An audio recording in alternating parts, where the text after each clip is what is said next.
La historia de Assassin's Creed es mucho más que esa lucha que todos conocemos entre dos facciones. Es algo más grande. Es como un eco que resuena a través de los milenios, un enorme ciclo de poder, de rebelión y, al final, de destino. Hoy vamos a meternos de lleno en ese ciclo, a desentrañarlo desde su origen más misterioso hasta su futuro que, bueno, es bastante incierto. Esta frase así, de primeras, lo cambia absolutamente todo. Nos está diciendo que para entender el conflicto que ha definido toda la historia de la humanidad, primero tenemos que mirar hacia atrás, a un tiempo anterior a nosotros, a la era de nuestros creadores. Y es aquí donde empieza todo, con la primera civilización de todas, los que nos precedieron, los verdaderos arquitectos no solo de nuestro mundo, sino del conflicto eterno que lo ha definido desde el mismísimo principio. Estos son los Isu.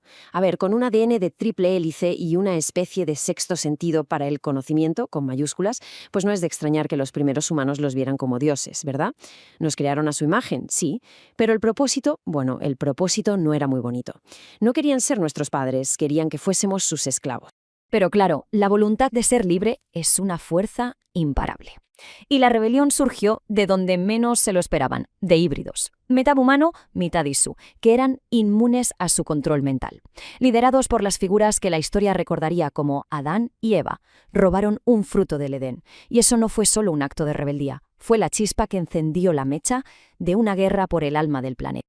Lo que revela esta cronología es en realidad una ironía bastante trágica. Mientras los dioses y sus creaciones estaban metidos de lleno en su guerra, tan obsesionados con su propio conflicto, estaban ignorando por completo que el universo estaba a punto de borrarlos a todos del mapa. Y esa amenaza fue la primera gran catástrofe. Hablamos de una llamarada solar de proporciones apocalípticas. Ante la extinción total, las tres mentes más brillantes de los Sisu, Júpiter, Minerva y Juno, comenzaron una carrera desesperada contra el tiempo para encontrar una solución. Cualquiera. Cada uno de estos 6 intentos es un testimonio de su increíble genialidad y a la vez de su desesperación. O sea, viajes en el tiempo, escudos planetarios, transferir la conciencia, soluciones que parecen de ciencia ficción para un problema cósmico. Pero al final, nada funcionó. Ni siquiera los dioses pudieron escapar a su destino. Y aquí, justo al borde de la extinción, vemos la gran división. Minerva, aceptando su final, ideó un plan para advertir y ayudar a una futura civilización a sobrevivir a la siguiente llamarada. Juno, sin embargo, vio una oportunidad.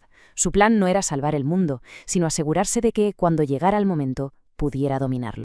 Porque, aunque la civilización Isu se extinguió, sus ideas no lo hicieron. Su guerra de ideología se convirtió en una especie de eco, una sombra que se proyectó sobre la humanidad y dio forma a las dos facciones que, sin saberlo, continuarían su lucha. Para los pocos humanos que sobrevivieron, los Isu se convirtieron en mitos, en dioses, y de las cenizas de su mundo, la humanidad heredó dos filosofías completamente opuestas, dando origen a dos órdenes secretas destinadas a continuar esa guerra en la sombra durante milenios. Y aquí está el quid de toda la saga. Por un lado, los asesinos, que luchan por la paz garantizando la libertad del individuo, cueste lo que cueste. Y por otro, los templarios, que buscan esa misma paz, pero a través del control, porque creen que la humanidad, si la dejas a su aire, tiende al caos. Dos caminos hacia un mismo fin, pero fundamentalmente opuestos.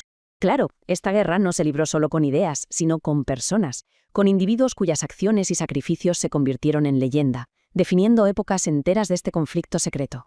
El primero, Altair. El hombre que básicamente reinventó el credo. No solo lo purificó de la corrupción que había dentro, sino que al estudiar el fruto del Edén fue capaz de ver más allá de su propio tiempo, dejando una especie de mapa de conocimiento para un profeta que él sabía que algún día llegaría. Y ese profeta fue Ezio Auditore. Su historia empieza como un viaje de venganza personal, pero se convierte en algo mucho más grande. Lo más importante es que, sin quererlo, se convirtió en un conducto, en un mensajero a través del tiempo, recibiendo un mensaje de la propia Minerva que en realidad no era para él. La saga de los Kenway es quizá el ejemplo más trágico de cómo esta guerra no solo divide al mundo, sino que destroza familias. Abuelo, padre e hijo, cada uno atrapado en un lado del conflicto, demostrando que la lealtad al credo a menudo es más fuerte que la propia sangre. Y todos estos hilos, todas estas vidas, todos estos secretos a lo largo de los siglos estaban convergiendo en un único punto en el tiempo, el año 2012. El momento exacto en que la profecía de Minerva sobre la segunda catástrofe estaba a punto de hacerse realidad. Y en el centro de todo, estaba Desmond Miles. Y no es ninguna coincidencia. Es la convergencia de todos esos linajes legendarios. Su ADN contiene los recuerdos y las habilidades necesarias para encontrar la solución que los Isu nunca pudieron hallar. Él era el elegido de Minerva. Y al final todo se reduce a esto. Una pregunta que resuena a través de la historia. ¿Puede el sacrificio de una sola vida salvar a miles de millones? Para Desmond, esto no era una pregunta filosófica, era su realidad. Su decisión. Y la elección, madre mía, es que era imposible. Por un lado, podía activar el dispositivo ISU para salvar al mundo, pero solo costaría la vida y de paso liberaría a Juno, que buscaba esclavizar a la humanidad. Por otro, podía dejar que la catástrofe ocurriera y guiar a los supervivientes. Pero, ¿no sería eso repetir el ciclo de control de los templarios? Desmond eligió el libre albedrío. Confió en que la humanidad podría enfrentarse a Juno y encontrar su propio camino. Se sacrificó. El mundo se salvó de la llamarada, pero una nueva y terrible amenaza fue desatada. Un ciclo terminaba, y otro comenzaba en ese mismo instante. El sacrificio de Desmond salvó al mundo. Sí, pero al hacerlo, desató una nueva era de conflicto. Un ciclo se cerró, de acuerdo, pero la guerra por el futuro de la humanidad acababa de entrar en un capítulo completamente nuevo y mucho más peligroso. Y en este nuevo mundo, los templarios, por supuesto, no perdieron el tiempo. Con su fachada corporativa, Abstergo se hicieron con el cuerpo de Desmond.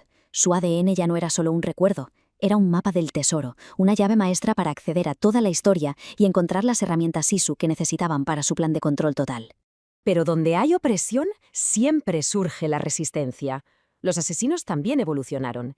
Y de las propias filas del enemigo surge Layla Hassan, una mujer que no solo hereda la lucha, sino que accede a un poder ISU que lleva el conflicto a una escala que ni siquiera Desmond podría haber imaginado. Y así, de alguna manera, volvemos al principio. El ciclo de la profecía se ha cerrado. Los dioses y los héroes del pasado se han ido.